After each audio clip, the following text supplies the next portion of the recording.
Bonjour, bonjour à toutes et à tous. Bienvenue donc sur cette troisième session de l'Oracle Security Week. Merci pour votre présence, merci pour votre temps. Donc, je suis Patrick Lemartret, directeur marketing chez Oracle. Voilà, ravi de vous accompagner à nouveau donc sur cette session ce matin. Euh, Avant de rentrer dans le vif du sujet, voilà, comme depuis le début de cette série, donc on travaille avec Oracle University pour vous proposer des formations gratuites. Donc n'hésitez pas à en profiter. Donc certaines sont certifiantes. Vous avez là le lien d'activation. Voilà, c'est vraiment voilà tous les modules autour du cloud Oracle et notamment bien sûr sur les sujets sécurité.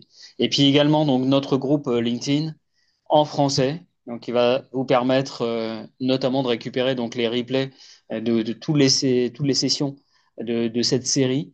Voilà, profitez-en. C'est aussi l'actualité d'Oracle que vous retrouvez sur ce groupe LinkedIn à travers ce QR code. Donc voilà, profitez bien de ces deux propositions. Notre Security Week, eh bien, nous avons commencé mardi. Hein, on avait travaillé donc en session 1 tous les sujets sécurisation de la base de données, comment déjouer donc les chemins d'attaque. On avait aussi commencé à parler d'intelligence artificielle, comment sécuriser vos applications d'intelligence artificielle. Hier, nous étions donc sur les thématiques d'infrastructure, donc comment assurer la continuité de service, hein, déjouer les ransomware avec un certain nombre donc de solutions et d'appliances qui vous étaient proposées. Aujourd'hui, je vais y revenir. On va être donc sur l'intelligence artificielle, hein, sécuriser vos environnements et aussi sur tous les aspects donc souveraineté. Euh, Demain, nous terminerons donc cette série. Demain, donc vendredi 27 à 11 heures, puisqu'on garde les mêmes horaires sur toute la série. Et demain, on sera sur un thème éminemment d'actualité, gestion des identités, gestion des accès, mettre en place une stratégie hein, sans mot de passe pour vos accès. Donc, ça va être super intéressant. Et ça, c'est demain à 11 heures.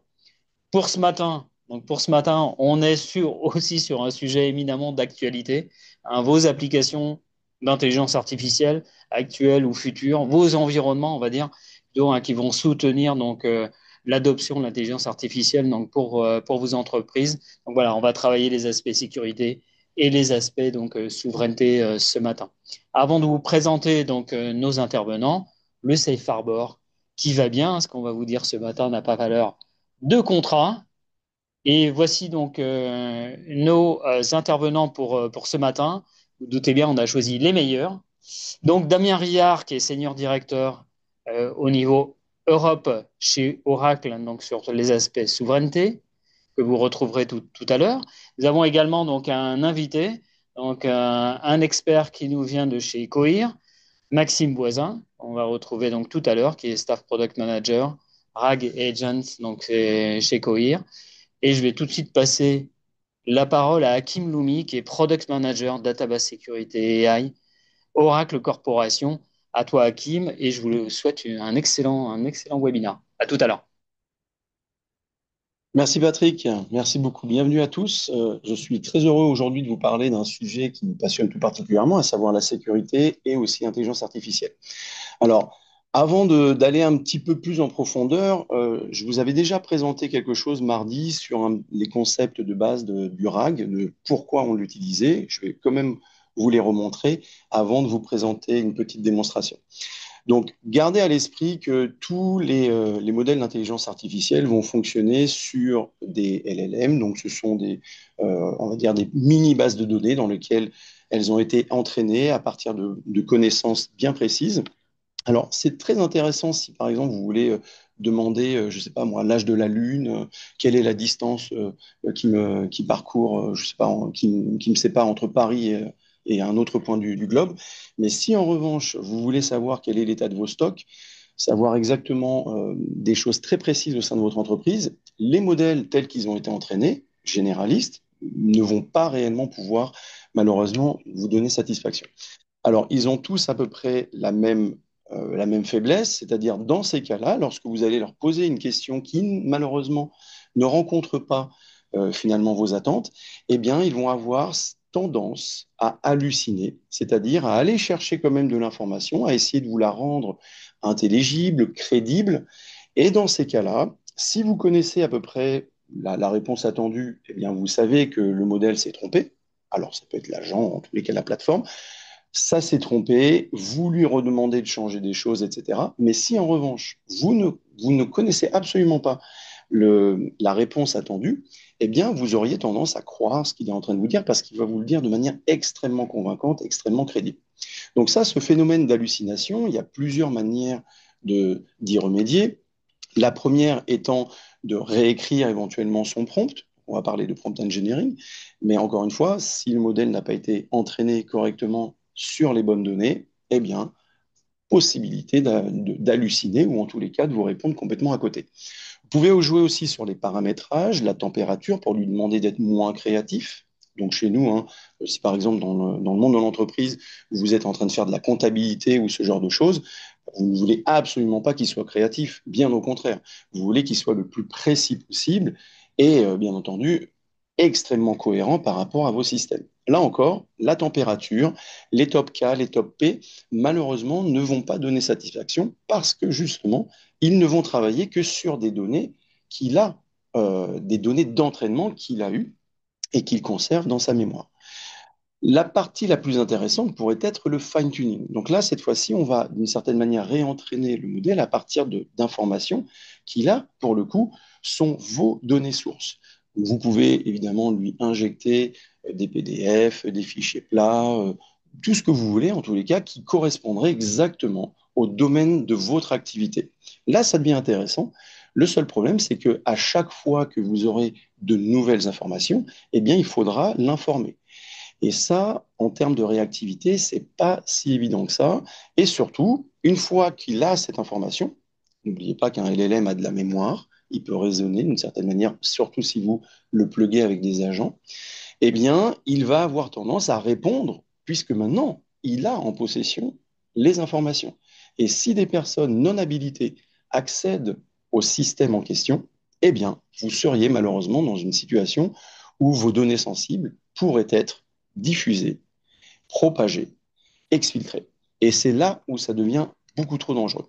Donc, pour aller un petit peu plus loin et pour être quand même un petit peu plus cohérent et pertinent, la notion qui, elle, va nous intéresser, c'est de pouvoir plugger tout notre écosystème, quel que soit l'écosystème. Alors nous, évidemment, on va parler de base de données, mais pas seulement, à tout cet environnement IA qui vous permet d'interagir avec des vraies données à jour de votre domaine, ce qui signifie qu'elles sont absolument cohérentes et pertinentes. La question que vous allez lui poser continuera à passer par le même process. En revanche, là, cette fois-ci, vos données de spécialisation, elles, vont être injectées dans l'écosystème en question. Là, on va faire entrer des concepts tels que la vectorisation, le embedding. On va traduire vos informations, vos data sources en vecteurs, de manière à ce que ces vecteurs puissent après être recherchés et mis en similarité, en correspondance par rapport aux questions que vous allez poser. Toute cette mécanique, en fait, va porter un nom, on va l'appeler le RAG, hein, le Retrieval Augmented Generation. L'idée, c'est d'avoir un contexte toujours pertinent par rapport à votre écosystème. Donc, je vais prompter, je peux passer donc par un agent, je peux passer par une plateforme, peu importe. Là, cette fois-ci, je ne vais pas contacter directement le LM, je vais aller chercher justement les informations qui semblent être similaires par rapport à ma question, mais dans mon écosystème. Donc là, vous voyez, hein, tout l'écosystème peut être plugué, distribué, répliqué, etc. On va, en tous les cas, essayer d'aller chercher ces informations et ensuite renvoyer le nouveau contexte enrichi des informations qui correspondent à votre question. Et là, cette fois-ci, le LLM va non plus halluciner ou chercher à halluciner, il va juste traiter les informations du nouveau contexte que vous venez de lui envoyer. À ce petit jeu-là, eh bien, la réponse va être traitée en langage naturel, de la même manière que votre question l'était. Et là où ça devient vraiment intéressant, c'est que tout simplement, vous allez avoir des données en temps réel, constamment mises à jour, puisque à chaque nouvelle question, vous allez interroger votre écosystème. C'est là où l'oracle devient vraiment, vraiment passionnant, parce que, encore une fois, vous allez pouvoir utiliser vos propres informations, donc de vos informations d'entreprise. Vous allez toujours les avoir à jour et en temps réel. À chaque question, eh bien, vous avez en permanence une connexion qui s'effectue sur votre écosystème. Vous n'avez pas besoin de réentraîner un modèle, donc vous pourriez même utiliser un plus petit modèle qui, lui, en revanche, ne traitera en fait tout ce qui est langage naturel. C'est ce qu'on voudrait évidemment obtenir, la puissance du LLM. On peut tracer, puisque tout se passant côté base de données, on va pouvoir essayer de mieux comprendre ce qui se passe, quels sont les objets qui ont été accédés dans mon écosystème, dans ma base de données, etc. Mais le problème de rajouter en fait cette connexion à un écosystème, c'est que maintenant que vous utilisez vos propres données business, eh bien, vous avez une nouvelle surface d'attaque. Et cette surface d'attaque, il faut absolument que vous la preniez en considération, donc il faut la couvrir à plusieurs niveaux. Il faut la couvrir au moment où vous avez des interrogations, du prompt qui interroge votre écosystème, au moment où votre écosystème commence à ramener les différentes informations qui correspondent à votre question, les réponses qui sont envoyées, et bien entendu, il faut gérer aussi les habilitations. Tout le monde au sein de l'entreprise n'a pas le même degré d'habilitation et donc n'a pas le même droit d'en savoir par rapport à certaines informations. Et c'est là où c'est quand même assez passionnant, d'une certaine manière, d'avoir un LLM, d'avoir un agent IA, peu importe, c'est qu'aujourd'hui, pour la première fois dans notre industrie, vous pourriez connecter une simple petite plateforme de prompting, discuter en langage naturel sans jamais savoir quelle est la cible, quel est l'écosystème, la complexité, les schémas, les bases de données, sans jamais même connaître le Perl, le Python, le PHP, le Java, le SQL. Vous avez juste besoin de poser votre question comme à un être humain et vous avez une interaction. Et là, c'est vraiment passionnant, c'est génial. Le seul souci, c'est que malheureusement, pour la première fois, sans même connaître ou avoir à connaître la complexité du système que je cible, eh bien, je peux avoir des réponses extrêmement fines, extrêmement pertinentes. Là, la sécurité devient vraiment un véritable enjeu majeur. Donc, il faut que vous considériez l'IA agentique ou alors vos agents, vos plateformes IA de manière générale, un peu comme le nouveau middleware. Donc vous avez de toute façon une approche à peu près similaire. Il faut que vous fassiez attention aux connexions, aux utilisateurs qui s'y connectent. Donc il va falloir gérer la gestion d'identité, les connexions entre vos agents ou vos plateformes IA vers votre écosystème de base de données, etc. Au sein de votre base de données, il va falloir vous assurer que ce que vous fournissez correspond bien au niveau d'habilitation de vos utilisateurs, etc. Donc faites très attention, ce n'est pas une révolution d'un point de vue conceptuel de sécurité, mais il faut être beaucoup plus rigoureux parce que, encore une fois, pour la première fois, vous allez avoir un système qui peut aller très loin et obtenir des informations extrêmement pertinentes.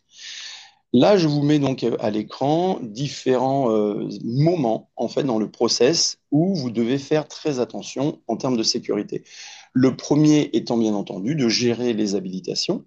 Demain, vous verrez plus particulièrement la gestion des utilisateurs. Mais encore une fois, dites-vous bien que toute personne qui se connecte, qui prompte, qui demande quelque chose à la base de données doit être identifiée, identifiable, tracée, auditée et bien entendu contraint et restreint. On ne doit absolument pas laisser à une personne la possibilité de faire tout ce qu'elle voudrait faire. Ensuite, côté base de données, une fois que la requête a été envoyée, ça n'est pas parce que la personne est habilitée qu'elle doit tout voir ou qu'elle peut tout faire. Donc, vous devez aussi, côté base de données, vous assurer que les informations qui vont être renvoyées pour traitement, eh bien, ces informations sont véritablement sous contrôle. Donc là, on va parler de fine grain, c'est-à-dire on va filtrer les lignes que vous allez renvoyer dans le nouveau contexte à traiter, mais aussi les colonnes. Ça veut dire que selon votre degré d'habilitation, eh bien, tout ou partie de la table sera envoyée pour traitement. Et ça, c'est pas si simple que ça, surtout dans des environnements extrêmement complexes. Alors, pour vous donner une meilleure idée de comment mettre tout ça en musique, je vais vous présenter deux use cases. Le premier use case, c'est un use case en fait qui est basé sur une application où des ambassades un petit peu partout dans le monde renvoient des informations très importantes, très sensibles à leur ministère de rattachement. Donc, admettons que, je sais pas, vous soyez basé en Australie, le ministère australien souhaite savoir tout ce qui se passe dans le globe et va donc demander à chacune de ces ambassades de créer des câbles diplomatiques, donc des câbles secrets, et de remonter les informations. Le LLM qui va être utilisé, la plateforme, permettra ainsi de discuter avec ce système-là et on va pouvoir, comme ça, avoir des informations, encore une fois, interaction, langage naturel. Chaque câble va être classifié du public, unofficial, jusqu'au top secret. Et vous voyez, il y a plusieurs classifications. Les personnes qui vont s'y connecter vont dépendre soit du ministère, auquel cas elles pourraient avoir accès à tout et toute classification, ou alors par plaque continentale. Là, ici, dans mon cas présent, j'ai Monsieur Williams qui, lui, ne peut voir que la partie de la plaque africaine au niveau secret, donc tout ce qui serait africain mais de niveau top secret, il ne le verrait pas. On a Mademoiselle Tan qui, elle, voit toutes les ambassades, tous les câbles des ambassades asiatiques. Elle peut aller jusqu'au niveau top secret, mais uniquement asiatique. Et enfin, dans mon dernier exemple, j'ai Madame Tonkin qui, elle, est basée en Namibie et ne doit voir que les câbles namibiens, évidemment, au niveau protégé. Donc, elle ne peut pas voir secret et top secret. Alors, pour ça, en fait, je vais vous montrer, on a développé une petite application. Cette petite application, elle se présente de la manière suivante. Donc, c'est une application JPEX.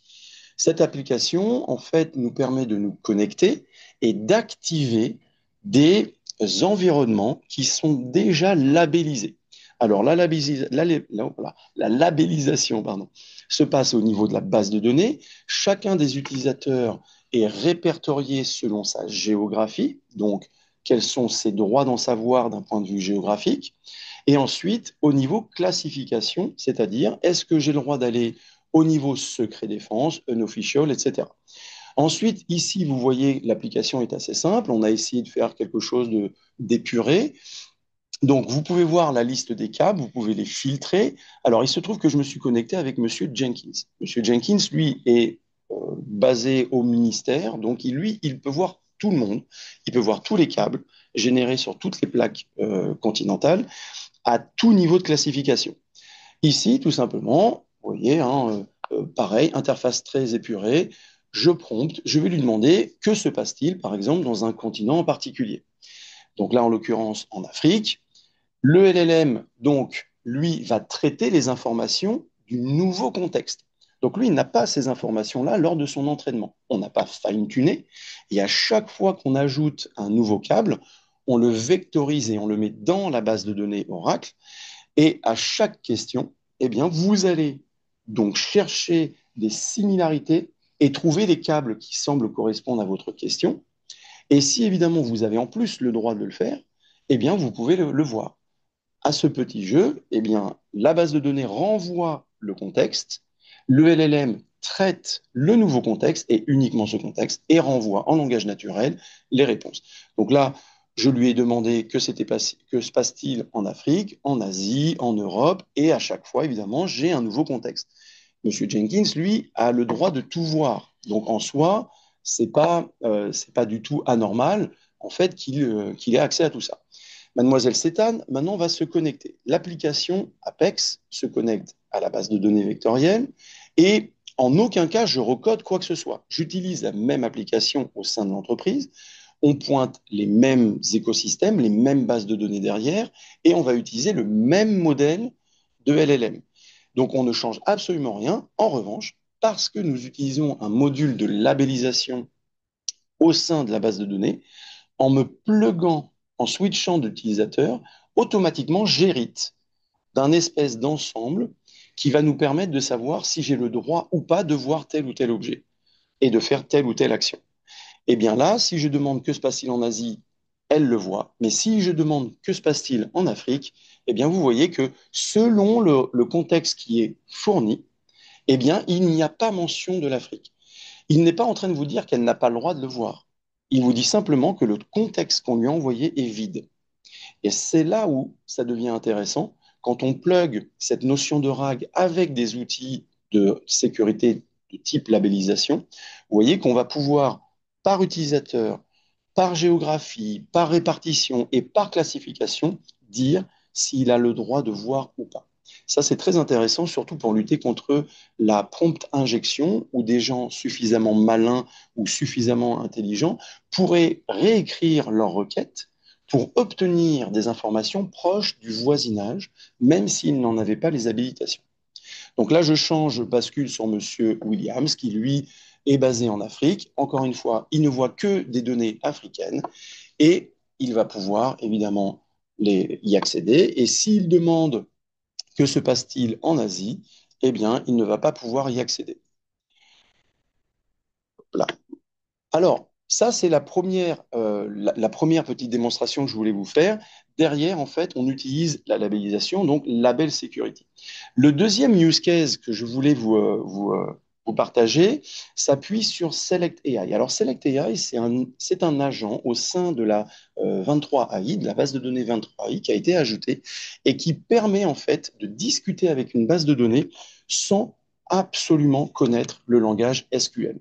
Donc, vous promptez via votre navigateur, ça peut être aussi via une application. Il n'y a aucun souci, vous pourriez utiliser Select AI, soit pour, en tant que développeur, avoir accès à des requêtes très complexes et lui, il va vous les générer, vous avez la possibilité de les voir, soit tout simplement, vous pourriez discuter avec, et dans ce cas-là, il va tout simplement traduire votre question en langage naturel, il va la traduire en langage SQL au sein de la base de données. Il va ensuite utiliser le LLM pour pouvoir récupérer les informations. Comme nous sommes dans la base, on va pouvoir gérer les sessions utilisateurs et on va bien entendu s'assurer que les informations qui sont stockées dans les tables sensibles sont renvoyées selon votre degré d'habilitation. Alors, pour ça, là, dans mon cas présent, j'utilise SQL Developer, mais vous pourriez bien entendu faire la même chose dans une application, Apex ou autre. J'ai utilisé l'utilisateur SH, qui est le propriétaire des tables Customer et Sales. Comme vous voyez, je peux y accéder. Si je me connecte en tant que DBA, donc en tant que SIS, évidemment, j'ai aussi accès aux informations, ce qui présente déjà un problème en soi. Les DBA ont vocation à regarder et à activer des fonctions administratives, mais pas à avoir accès à des données sensibles.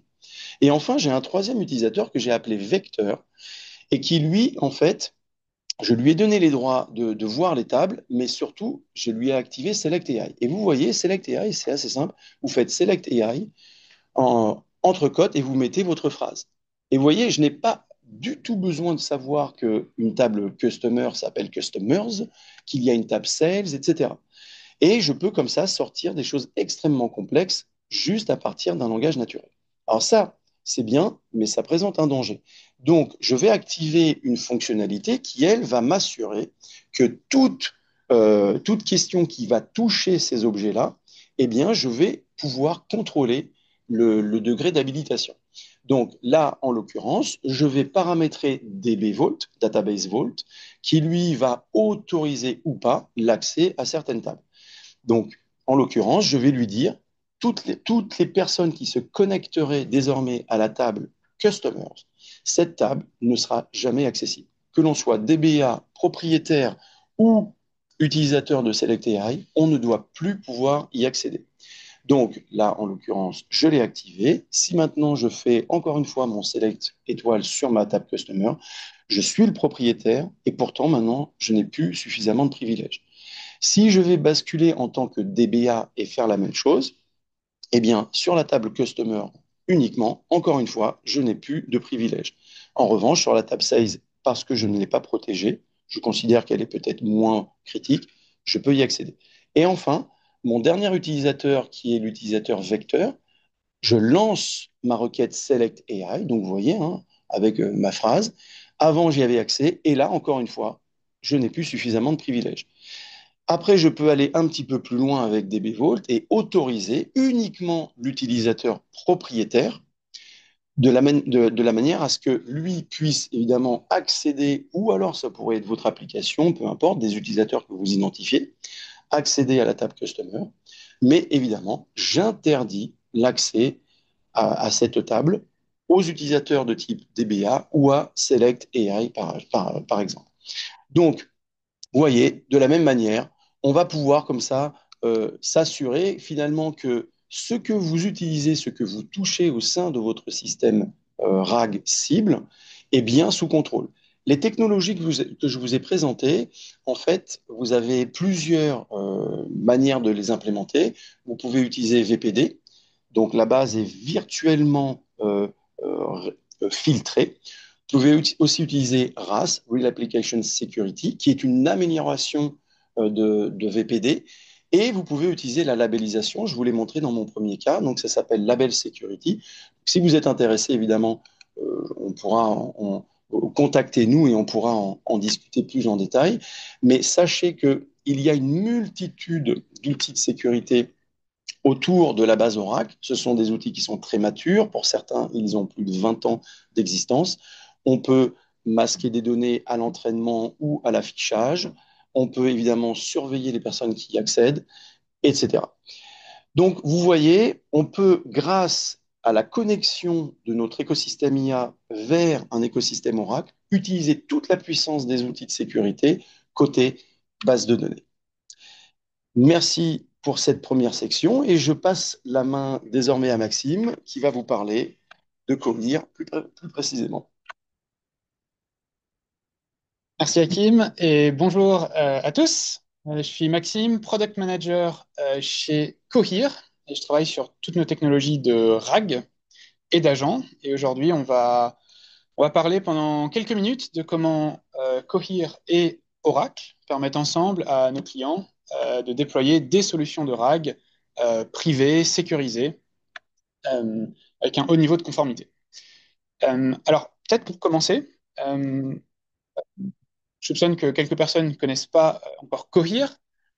Qui sommes-nous? Qu'est-ce qu'on fait? En fait, on est une startup au cœur de la générative AI et du RAG. Et donc, la petite anecdote que j'aime bien partager, c'est que notre fondateur a coécrit le papier Attention is all you need, qui a vraiment lancé les transformers et cette vague d'IA générative il y a quelques années. Et puis notre chef de la recherche, Patrick Lewis, en fait, c'est lui qui a utilisé pour la première fois et popularisé le terme RAG, Retrieval Augmented Generation, dans un papier en 2020. Et donc, qu'est-ce qu'on fait chez Cohere? En fait, on crée tous les composantes, tous les building blocks dont les entreprises ont besoin pour assembler une solution de RAG. Et donc pour ça, on entraîne nos propres modèles génératifs, nos propres modèles d'embedding, nos propres modèles de re-rank. Alors on va voir un peu plus tard comment ils s'assemblent pour faire du RAG. Et surtout, on permet aux entreprises de les déployer n'importe où. Dans leur cloud commercial, dans leur cloud privé, dans un cloud hybride, un multi-cloud, jusqu'à du on-prem complètement coupé d'Internet. Et l'idée, c'est d'amener nos technos d'IA au plus proche des données et de l'infrastructure qui existent déjà pour nos clients. Et donc, évidemment, on s'intègre très bien avec l'écosystème et l'infrastructure d'Oracle, ce qui permet aux clients d'Oracle de facilement déployer des solutions de RAG voilà, dans leur écosystème déjà existant. Alors concrètement, c'est quoi l'impact? Une petite anecdote peut-être. Un de nos clients, par exemple, c'est RBC, grande banque, la plus grande banque du Canada. Ils ont 20 000 employés à peu près, et on déploie chez eux tout un tas de solutions de RAG. Par exemple, voilà, ils ont beaucoup d'agents commerciaux, c'est une banque, et on déploie une solution de RAG qui permet à ces agents commerciaux de répondre beaucoup plus vite aux requêtes clients, ce qui leur fait des gains de productivité, de pertinence, d'efficacité sur beaucoup d'employés. Alors, qu'est-ce que ça veut dire pour nous, la sécurité? Ça veut dire pas mal de choses, on va en parler un peu. Le premier point, c'est ce que je commençais à mentionner, c'est-à-dire les données restent privées et les entreprises restent en contrôle de leurs données dans leur firewall. L'idée, c'est vraiment que l'IA vienne aux données du client et que rien ne sorte du firewall, parce que dès que les données sortent, eh ben, c'est des risques de sécurité et de conformité énormes. Donc ça, c'est le premier point. Le deuxième point, c'est...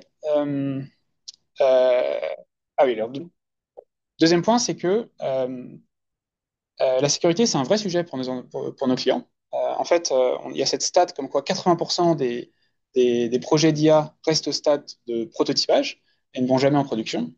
Et en fait, quand on creuse le pourquoi, donc nous on le voit chez nos clients, mais McKinsey a publié un rapport l'an dernier qui essayait de creuser les raisons sous-jacentes. En fait, il y en a deux.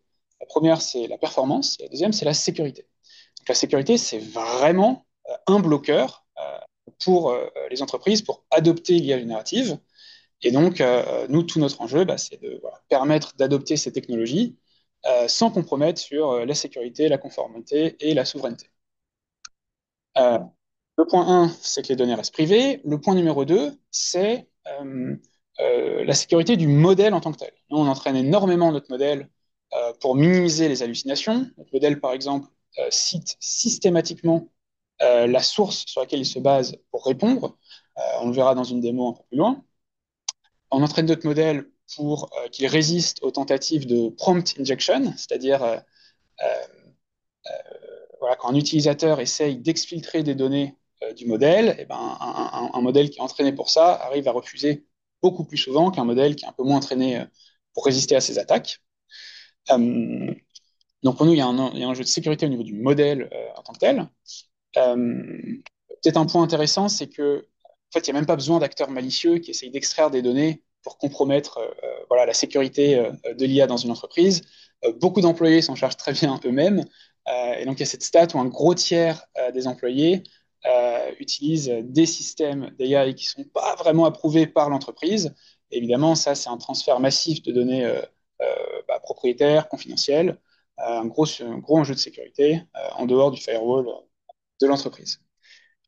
Euh, Enfin, la sécurité, ce que ça veut dire pour nous en tant que créateurs de modèles, eh ben, c'est la régulation et la conformité.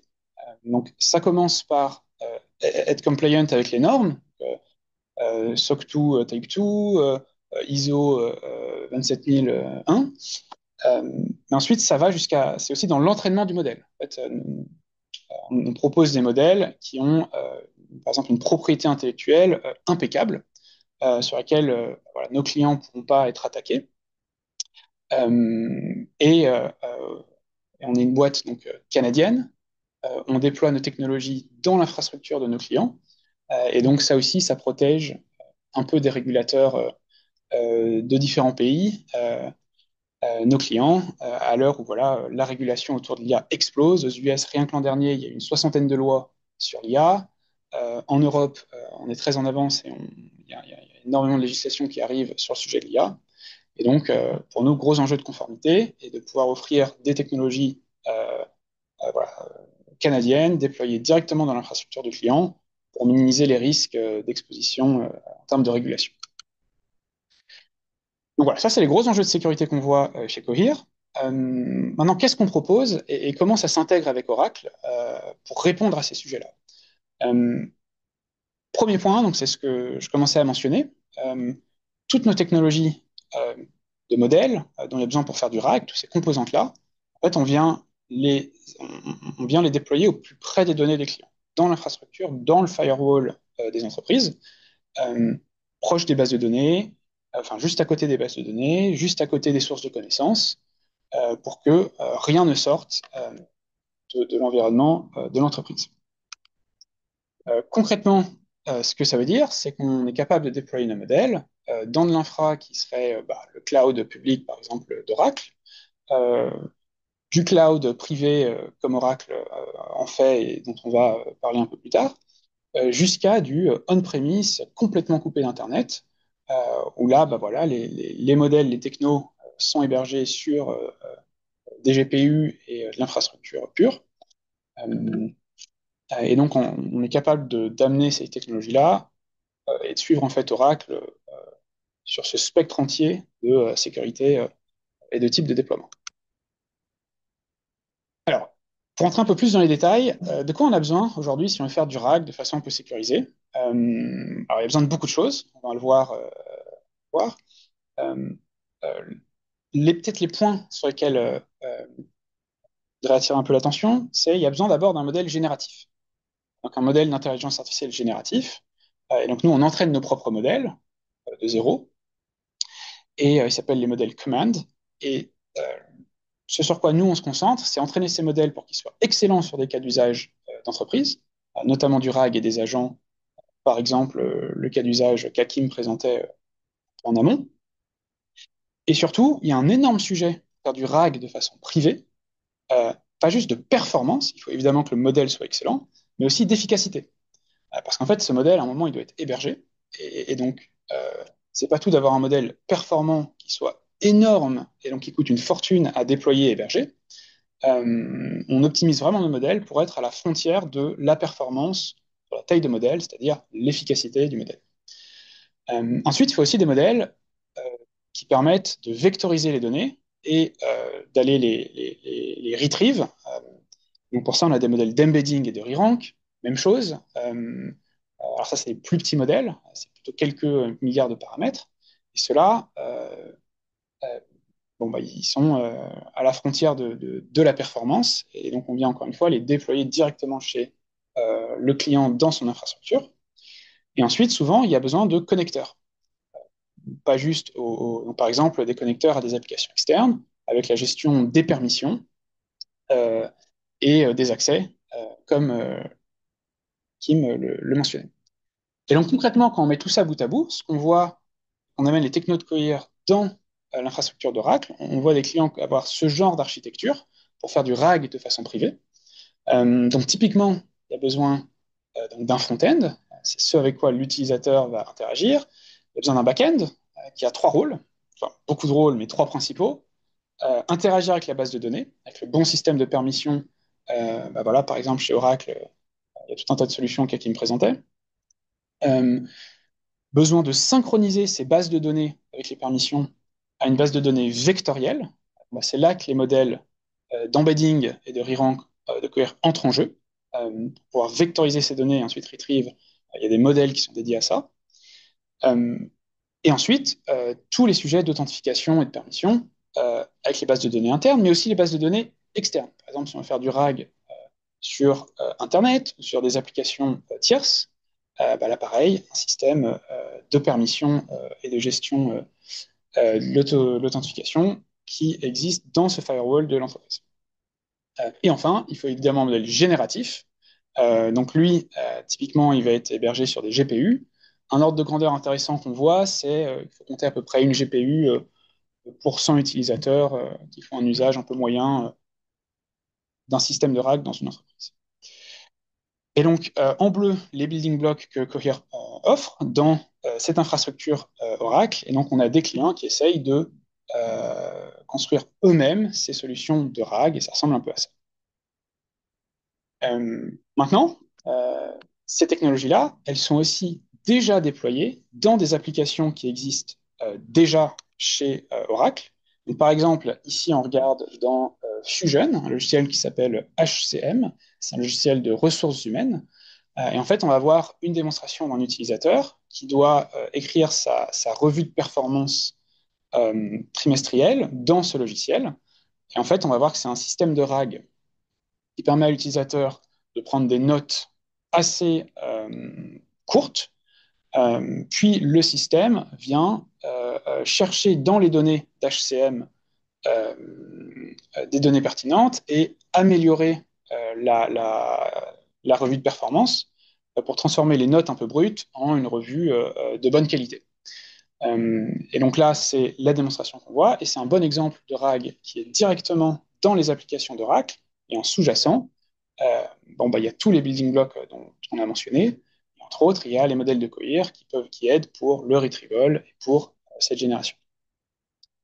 Donc ça, c'est un exemple de RAG qui n'est pas construit de zéro, mais qui est déjà packagé dans les applications d'Oracle. Et en fait, la troisième chose qu'on voit, c'est des clients qui en fait, ne veulent pas forcément s'embêter à construire eux-mêmes cette solution de RAG de zéro en assemblant tout un tas de composantes. Et donc, ce qu'on développe, c'est par exemple cette solution clé en main qu'on appelle North, qui est en fait déjà un système de RAG tout fait, qui peut être déployé dans l'infrastructure du client, dans tous les clouds d'Oracle, avec sécurité maximum, conformité maximale. Et en fait, ça permet déjà de faire du RAG clé en main. Donc là, par exemple, on peut créer un agent de RAG qui va faire de l'analyse financière. On le connecte en fait à des applications extérieures comme Google Drive, au web si on veut l'exposer au web, à nos bases de données internes si on veut l'exposer aux bases de données internes. Et donc là, ça permet à l'utilisateur d'aller demander une analyse d'Apple. Et on va voir que le système ben, va aller chercher des données externes avec la bonne gestion des permissions, des données internes, encore une fois, avec la bonne gestion des accès et des permissions, et répondre aux demandes, à la requête de l'utilisateur. Ça, c'est un exemple d'application déjà toute faite clé en main euh, que quelqu'un peut s'emparer si, ne veut pas reconstruire tous les composants d'une part.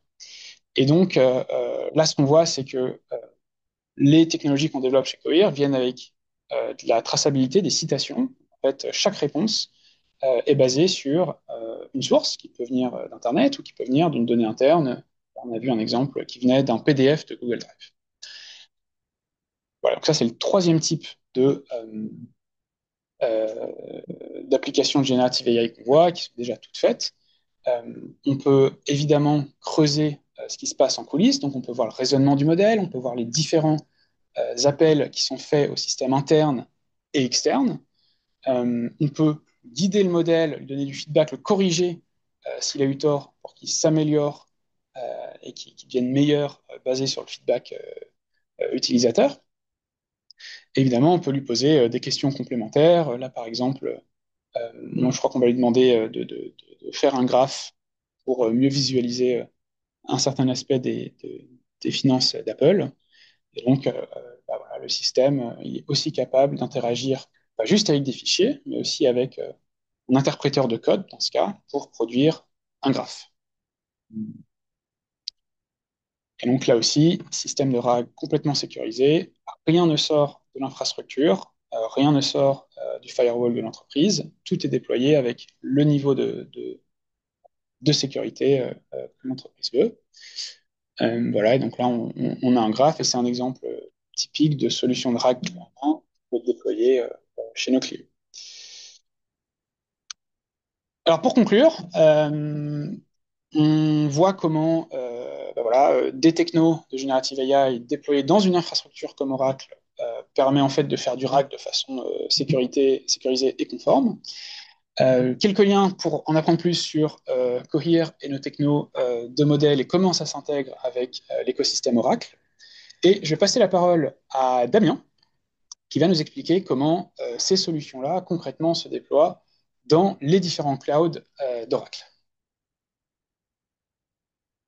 Merci beaucoup, Maxime, et bonjour à tous.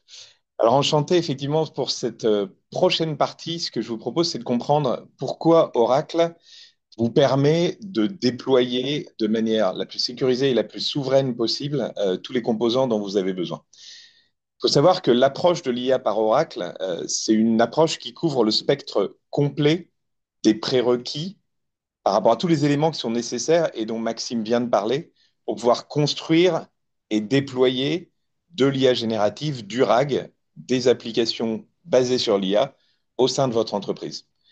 À commencer par l'infrastructure. Chez Oracle, dans nos data centers, on a un réseau extrêmement performant basé sur du RDMA avec des coûts très bas au niveau des GPU, NVIDIA et pas que. Au niveau de la donnée, vous savez que l'IA n'est rien sans la donnée. Hakim a expliqué comment notre nouvelle version de base de données, la DB23 AI, vous permet en fait d'utiliser toutes les données qui sont déjà dans vos bases Oracle avec l'IA. Et on a vu avec Maxime l'exemple des applications, par exemple Fusion, HCM, ERP, etc., qui intègrent nativement l'IA déjà dans les solutions SaaS que vous consommez. Donc vous n'avez rien à faire dans ces cas-là et vous pouvez l'utiliser directement. Nous avons aussi tous les services nécessaires. Donc, tout ce qui est évidemment les services d'IA générative, on va y venir, mais les services d'assistants de code, les services d'assistants digitaux, les services speech, langage, vision, document understanding, etc. Et puis évidemment, il nous faut des partenaires pour pouvoir vous fournir les modèles de langage les plus performants, les frontier modèles, comme on les appelle, et nous avons annoncé hier que nous vous mettons à disposition en fait tout un ensemble de modèles d'IA générative, de manière à ce que vous ayez le choix. Et avoir le choix du modèle que vous utilisez, c'est aussi un composant fondamental de la souveraineté. Nous avons bien entendu tous les modèles de Cohere, mais également des modèles open source, comme ceux de Meta, les modèles d'OpenAI ou encore les modèles de xAI. Notre but, c'est d'être certain que vous ayez à disposition le bon LLM. On sait qu'ils ont tous des forces, des faiblesses, qu'ils ont des capacités, Maxime parlait tout à l'heure d'efficacité, qu'ils ont des capacités d'inférence avec des performances différentes selon le nombre de processeurs, etc. Nous, ce qui nous intéresse, c'est que vous trouviez dans nos clouds le LLM pour votre cas d'usage. Ce choix, c'est l'une des bases, l'un des piliers qui permet d'obtenir la souveraineté. Choix d'abord d'utiliser en fait des LLM qui sont américains ou qui ne sont pas américains, des LLM qui sont open source ou qui sont privés, et le choix de les déployer dans des environnements qui sont tout à fait différents. Vous allez pouvoir répondre à des enjeux comme par exemple la localisation de la donnée, des enjeux comme qui opère les clouds sur lesquels vous allez utiliser ces LLM, donc des enjeux autour de la donnée en elle-même et sa protection, qui nécessitent in fine d'avoir en fait des contrôles de type organisationnel, de type technique, de type légaux et contractuels, pour vous assurer de comment vos données vont ou plutôt ne vont pas être utilisées et comment vos données vont pouvoir rester localisées sur une région, un territoire, un pays, voire votre data center, sans avoir aucun risque d'exposer ces données. Hakim, dans sa première partie, rappelait l'augmentation de la surface d'attaque apportée par l'IA générative. Il est important que vous puissiez avoir des certitudes et une compréhension très claire de quel est le flow de vos données lorsque vous mettez en œuvre de l'IA générative, du RAG sur vos données d'entreprise les plus sensibles. Pour cela, Oracle a une approche en termes de déploiement de régions cloud qui est unique sur le marché. Comme vous le voyez à gauche, on a bien entendu énormément de régions cloud d'OCI, donc qui est Oracle Cloud Infrastructure, dans énormément de pays autour du monde. Ces régions, ce sont des régions d'un cloud global public, commercial. Si vous avez des enjeux, on est en France, par exemple des enjeux par rapport à la France, par rapport à l'Union européenne, vous pouvez utiliser d'autres types de cloud, comme par exemple notre cloud souverain européen, sur lequel je ferai un petit zoom tout à l'heure. Nous déployons aussi des clouds pour des gouvernements, comme par exemple au UK, en Italie, dans pas mal de pays dans le monde. Si nécessaire, pour répondre à des contraintes extrêmement fortes de souveraineté, on peut aller jusqu'à déployer des régions complètes chez vous, dans votre propre data center, voire le faire d'une manière isolée. C'est-à-dire que votre cloud, vous avez accès à tous les services que vous connaissez dans le cloud global, mais c'est chez vous et c'est de manière, comme on dit, air-gapped, donc sans aucune connexion avec Internet et avec une localisation des opérateurs dans vos facilities, donc dans des endroits sécurisés où vous contrôlez physiquement l'accès. On sait aussi travailler avec des partenaires qui eux-mêmes veulent revendre le cloud sur une région en particulier. C'est ça qui fait qu'aujourd'hui, on a un nombre de régions extrêmement élevé dans le monde, puisque nous avons plus de 200 régions. Un gros tiers de ce nombre de régions font partie de notre cloud OCI commercial global. Et les autres régions peuvent être des régions des autres clouds distribués que je viens de décrire, autrement dit des clouds dédiés à des gouvernements, des clouds dédiés à des territoires particuliers, des clouds dédiés à des clients particuliers, ou bien des clouds qui sont en fait en partenariat avec les autres hyperscalers, puisque nous avons une approche multi-cloud extrêmement aboutie pour travailler avec Google, avec Amazon, avec Microsoft, de manière à ce que vous puissiez utiliser les services du cloud Oracle dans les autres clouds d'hyperscalers. Si on deep dive un tout petit peu sur ce que ça veut dire, concrètement, vous allez pouvoir, en termes de souveraineté et en termes de sécurité, alors rappelez-vous que ce sont deux notions qui sont très proches, mais qu'il ne faut pas confondre. Vous pouvez mettre tout ce que vous voulez en termes d'outils de sécurité au sein d'un tenant dans un cloud particulier. Ça ne va pas en fait changer et modifier les fondamentaux de ce cloud. Un petit peu la partie immergée de l'iceberg. C'est-à-dire où sont placés dans le monde les gens qui opèrent ce cloud. Selon quelles lois finalement vont pouvoir être applicables à ce cloud. Quelles lois vos données peuvent être soumises, etc., etc. Donc ça, c'est fondamental et c'est ça qu'on adresse avec nos différentes solutions. Donc vous allez pouvoir choisir encore une fois la localisation, les territoires, l'isolation. C'est-à-dire que si vous voulez un territoire européen, mais que vous êtes dans un cloud mondial, finalement, ça ne sert pas à grand-chose.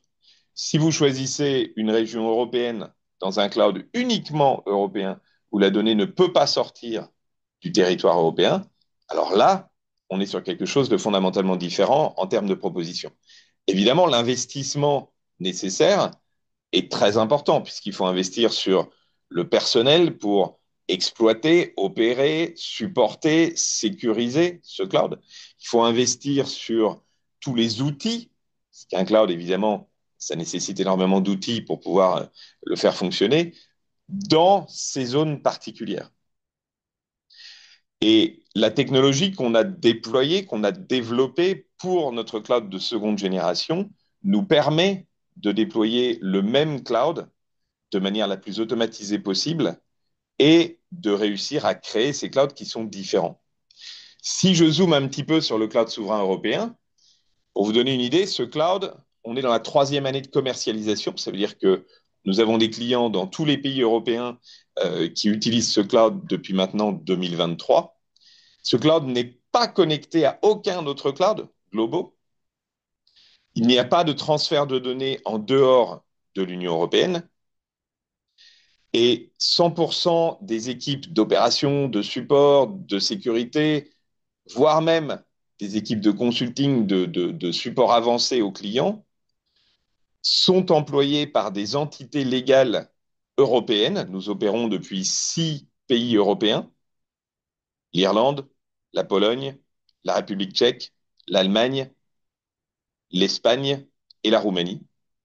Et ces entités légales, qui sont de droit européen, emploient aujourd'hui 1400 personnes pour pouvoir réellement vous procurer un service au même niveau que nos régions globales, donc les mêmes SLA, les mêmes tarifs en termes de consommation des services, et bien entendu par rapport à l'IA, toutes les briques que je vous ai présentées au tout début de ma partie. Autrement dit, vous êtes dans une parité complète avec notre cloud commercial global. En résumé, l'approche d'Oracle par rapport à l'IA générative, spécialement pour vous, clients entreprises, c'est de vous donner le choix. Choix qui est encore une fois l'un des piliers fondamentaux de la souveraineté. Vous utilisez les modèles que vous souhaitez, vous les faites tourner dans le cloud que vous souhaitez, et vous êtes en full control sur tous les éléments, les building blocks de votre solution d'IA. Le deuxième point, c'est l'intégration. On sait que l'IA a besoin de données pour être efficace. Le mieux, c'est qu'elle ait accès à vos données. À partir du moment où on parle d'accéder à vos données, se posent des enjeux de sécurité, des enjeux de souveraineté énormes. Notre approche, c'est de vous aider à les résoudre de la manière la plus simple possible, avec des intégrations avec vos entrepôts de données, qui soient bases de données, qui soient applicatifs les plus natifs possibles. Et en termes de sûreté, les outils de sécurité, comme on a pu voir avec Hakim, et les déploiements souverains, comme Maxime a pu nous expliquer, jusqu'à des environnements air-gapped, si vous le souhaitez, au sein de votre propre data center. Tout ça, aujourd'hui, vous pouvez le tester. C'est disponible. Vous avez un QR code qui s'affiche à l'écran. Vous avez 300 $ de crédit qui vous permettent de tester tous les derniers modèles que nous avons mis en place sur notre cloud. Et avec tout ça, j'espère que vous êtes convaincus de l'approche fondamentalement différente et unique sur le marché d'Oracle via nos partenaires. Et en parlant de partenaires, ben, je vais réinviter Hakim et Maxime à me rejoindre et nous allons maintenant nous prêter pardon, au jeu des questions-réponses. Merci. Merci Damien. Merci Damien. Alors, merci aussi pour vos questions. Euh, alors, vous nous dites qu'il faut une GPU pour 100 utilisateurs. Est-ce qu'il y a quand même d'autres critères que le nombre d'utilisateurs? Oui, bah, il y a pas mal de critères sur le hardware nécessaire pour faire tourner des applications. Euh, des exemples, c'est à quel point on s'attend, donc il y a le nombre d'utilisateurs évidemment, qui est un énorme, détermine énormément, et à quel point on s'attend à ce que ces utilisateurs s'emparent du système de RAG. Plus ils l'utilisent, moins ils l'utilisent, plus une GPU va couvrir un nombre d'utilisateurs important. Ensuite, il y a le choix de modèle. Donc nous, par exemple, chez Cohere, on s'assure que tous nos modèles tiennent sur... en fait, notre but, c'est de faire le meilleur modèle qui tienne sur deux GPU. Et pour l'instant, on a le meilleur modèle qui tient sur deux GPU. Mais évidemment, il y a des modèles beaucoup plus gros qui vont être peut-être un peu plus performants, mais qui vont devoir consommer beaucoup plus de GPU.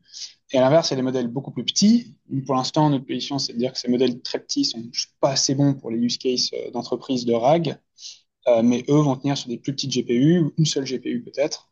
Euh, donc ça aussi, le choix de modèle, ça impacte évidemment le hardware.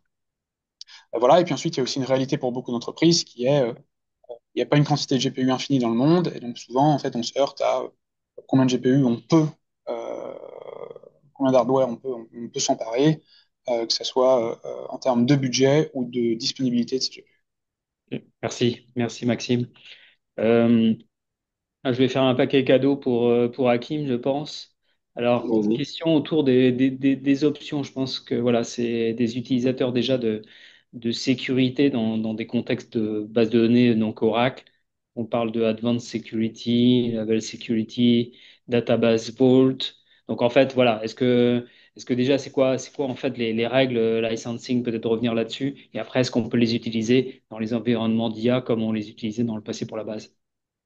Alors, oui, oui, bien sûr, on peut de toute façon réutiliser ces licences, il n'y a pas de souci. Gardez à l'esprit qu'il y a pas mal de nouvelles fonctionnalités qui ont été ajoutées en 23 AI et notamment énormément de choses comme la vectorisation. C'est-à-dire aujourd'hui, vous avez au sein de la base de données 23 AI, dans le même moteur, vous pouvez aujourd'hui adresser quasiment tous les types de bases de données, relationnelles, NoSQL, vecteurs, graphes, spatial, temps, memory, tout ça dans le même moteur. Et de fait, si vous avez déjà des licences Advanced Security, Label Security, DB Vault, AVDF, etc., eh bien, réutilisez-les. Il y a aucun souci, hein, bien entendu, au contraire. Et l'avantage, c'est que désormais, on va pouvoir même créer de futurs systèmes avec aujourd'hui une base de données qui peut adresser énormément de moteurs. Donc pensez quand même mettre du relationnel, du NoSQL, de la base vectorielle, etc. Aujourd'hui, c'est plusieurs bases de données qu'il faudrait déployer, créer, faire interagir, synchroniser, répliquer. Là, avec la 23 AI, une seule base de données pourrait adresser tout ça, tout cet écosystème. Donc, ça vous ouvre en fait de nouveaux horizons, on va dire. Et en termes de licence, eh bien, vous pouvez aussi, bien entendu, mieux restreindre finalement le périmètre de vos licences pour pouvoir mieux les réutiliser et pouvoir évidemment les mutualiser. Donc oui, les licences dont on a parlé, c'est Label Security, DB Vault, évidemment Encryption, mais tous les outils de toute façon de sécurité, vous en avez déjà énormément qui sont intégrés dans les bases de données OCI. Et si vous êtes on-prem, eh bien fatalement, vos licences on-prem, vous pouvez soit les réutiliser, soit il faudra réfléchir à de nouvelles architectures pour les mutualiser. Merci Hakim. Merci Hakim. Alors pour Damien, tout le monde a bien noté les 300 $, Damien. Mais par contre, la question qui se pose, c'est que une fois qu'on déploie donc cloud souverain Oracle, voilà, c'est quoi les conditions tarifaires, c'est quoi le surplus en fait? Par rapport au cloud souverain spécifiquement, c'est ça que tu veux dire? Voilà, cloud souverain, voilà. Alors, j'ai pas mal parlé du cloud souverain européen. On a aussi d'autres, hein, comme vous l'avez compris, types de cloud distribués, comme on les appelle. En fait, on a une politique tarifaire très simple à retenir, c'est qu'en fait, le prix de consommation de nos services dans notre cloud commercial global est identique au prix de consommation de nos services dans les clouds distribués. Donc, pour le dire de manière encore beaucoup plus simple, quand vous êtes dans le cloud souverain européen, donc encore hein, aujourd'hui une région à Madrid, une région à Francfort, uniquement opérée par les Européens, pas de transfert de vos données en dehors du territoire de l'Union européenne, etc. En fait, le prix est exactement le même que si vous étiez sur des régions équivalentes du cloud global. Et j'insiste également sur la présence de toutes les briques nécessaires à l'IA, autrement dit les GPU en bare metal, l'IA générative avec les modèles de Cohere, et bien entendu l'IA disponible dans les applications SaaS, puisque tout le SaaS est aussi disponible dans le cloud souverain européen. Merci Damien, on arrive au bout. Il est midi. Merci, merci à vous, les intervenants. Merci à vous tous qui nous avez suivis ce matin. Voilà, on a rendez-vous demain pour la gestion des identités et des accès et cette session sera disponible en replay très prochainement. Voilà. Merci encore et à bientôt.